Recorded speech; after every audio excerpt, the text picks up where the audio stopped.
Print and electronic media గౌరవ నిస్వార్థ పాత్రికేయ మిత్రులకు మా జనసేన పార్టీ గుంతకల్ నియోజకవర్గం తరఫున నమస్కారాలు తెలియజేస్తున్నా. ఈ పాత్రికేయ సమావేశం చేసినటువంటి మా నిస్వార్థ జన సైనికులకు, వీర మహిళలకు, మా నాయకులకు, వివిధ హోదాలో ఉన్నటువంటి ప్రతి ఒక్కరికి పేరు పేరున నా హృదయపూర్వకమైనటువంటి కృతజ్ఞత అభినందనలు తెలియజేస్తున్నా. ముఖ్యంగా ఈరోజు ఈ ప్రెస్ మీట్ నిర్వహించడానికి ప్రధాన కారణం రెండు తెలుగు రాష్ట్రాలనే కాకుండా దక్షిణ భారతదేశంలో తిరుగులేని నాయకుడిగా ఎదున్నటువంటి శ్రీ కొణిదెల పవన్ కళ్యాణ్ గారిని టార్గెట్ చేస్తూ ప్రాంతీయ విద్వేషాలను రెచ్చగొడుతూ మతాల మరియు కులాల వైర్యమాలను పెంచుతూ చేస్తున్నటువంటి హడావిడిని అందరూ గమనిస్తున్నారు. ఈ విషయాలన్నింటినీ ఖండించడానికే ప్రధానంగా ఈ ప్రెస్ మీట్ని పెట్టడం. ముఖ్యంగా ప్రాంతీయ విద్వేషాలు రెచ్చగొడుతూ పవన్ కళ్యాణ్ గారిని తెలంగాణ సూడో వాదులు, ముఖ్యంగా పాత్రికేయ ముసుగులో ఉన్నటువంటి వ్యక్తులు నానా హంగామా చేశారు. ప్రొఫెసర్ నాగేశ్వరరావు గారు అంటే మాకు కూడా గౌరవం ఉంది. ఆయన కూడా పొరపాటున మాట్లాడానని చెప్పాడు పెద్ద స్థాయిలో. మేము కూడా ఆయన క్షమాపణ చెప్తే దాన్ని మేము స్వాగతించాం. అయినా కూడా దాన్ని ఉద్దేశపూర్వకంగా ఏదో సాధించాలనేటువంటి ఉద్దేశంతో ఎప్పుడైతే నరేంద్ర మోడీ గారు భారత ప్రధాని భరత జాతి ముద్దుబిడ్డ పవన్ కళ్యాణ్ గారిని ఇంటికి వచ్చి పరామర్శించారో అప్పటి నుంచి గుండెల్లో రైలు పరిగెత్తున్నాయి ప్రతి ఒక్కరికి.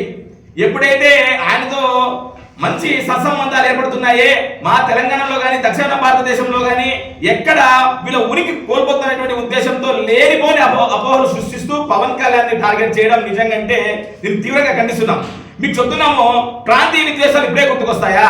పవన్ కళ్యాణ్ గారు ముఖ్యంగా కొండగట్ట ఆంజనేయ స్వామికి సుమారు అంటే తిరుమల తిరుపతి దేవస్థానం నుండి 34 కోట్లు తీసుకొని వచ్చినప్పుడు రెడ్ కార్పొరేట్ వేసి మీరే సెలెక్ట్ కొట్టి మరి ఆయన స్వాగతం పలికారే.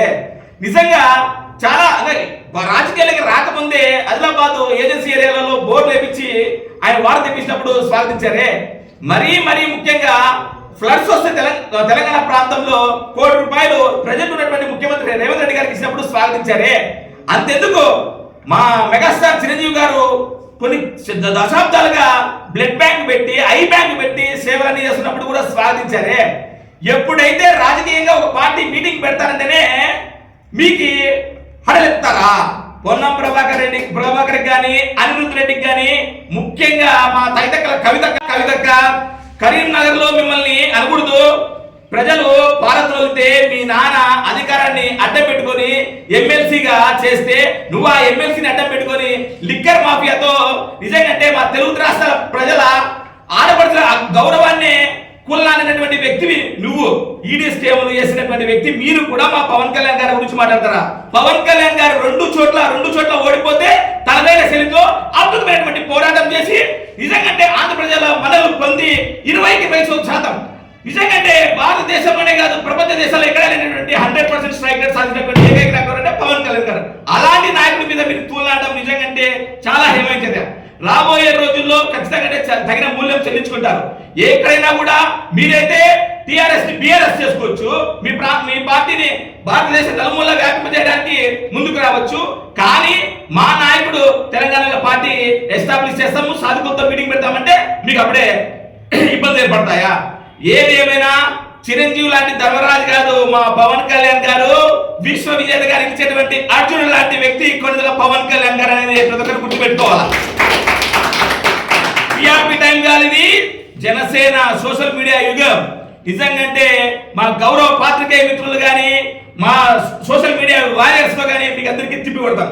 దాంతోపాటు ముఖ్యంగా ఈ మధ్య కాలంలో ఎప్పుడు లేనటువంటిది పవన్ కళ్యాణ్ గారు అవినీతి చేశారని చెప్పి కోడి చెరువుని కబ్జా చేశారంటున్నారు. హైడ్రా కమిషనర్ గారే సాక్షాత్తు చెప్పారు, కంపల్సరీ చెరువు శిఖం భూముల్ని ఖచ్చితంగా ఒరిజినల్ పట్టా ఇవ్వడానికి అవకాశం ఉంటుందని చెప్పి అంత పెద్ద మనిషి గౌరవప్రదమైనటువంటి ఐపీఎస్ అధికారి చెప్పిన తర్వాత కూడా మీరు మరీ మాట్లాడుతున్నారంటే మీకే వదిలేస్తున్నాం. ఏదేమైనా పవన్ కళ్యాణ్ గారిని ఒక కుల నాయకుడిగా చేయడాన్ని నిజంగా జనసేన పార్టీ తీవ్రంగా వ్యతిరేకిస్తుంది. మా పార్టీ విధానమే కులాలను కలిపే ఆలోచన విధానం, మా మూల సిద్ధాంతం. ఏదేమైనా మీరు బాగు పెట్టుకోండి. పవన్ కళ్యాణ్ గారు పంచాయతీరాజ్ శాఖ మంత్రిగా అనేక రోడ్లు వేస్తున్నాడు, డ్రైన్లు కడుతున్నారు. ఇవే కాకుండా వైవిధ్యమైనటువంటి సంస్కరణలు తీసుకొస్తున్నాడు. ఆ సంస్కరణలు తీసుకొస్తే దేశవ్యాప్తంగా కూడా గుర్తింపు వచ్చి కేంద్ర ప్రభుత్వం కూడా సుమారు 29 అవార్డులు ఇచ్చింది. ఈ రోడ్ వేస్తే ఒక కులం నడుస్తుందా? దాంతో ముస్లింలు, హిందువులు, క్రైస్తవులు అందరూ నడుస్తారు. ఎప్పుడే కానీ ఒక కులానికి ఆపాదించడం కరెక్ట్ కానే కాదు అని చెప్తున్నా. పవన్ కళ్యాణ్ గారి పిలుపుని అందుకొని అనేక మంది సేవా కార్యక్రమాలు చేస్తున్నారు. ఆ సేవా కార్యక్రమాలు ఓన్లీ ఒక కులానికి అందుతున్నాయా? ఇది మటుకు చాలా చాలా హేమైన చర్య.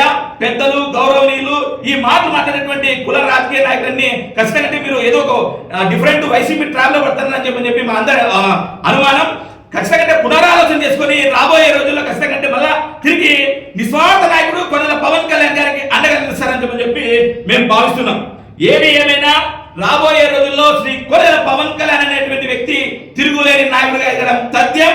దానికి మనస వాచ కర్మణ నిస్వార్థ జన సైనికులు కొదవ సింహంలాగా పనిచేయడం తథ్యం.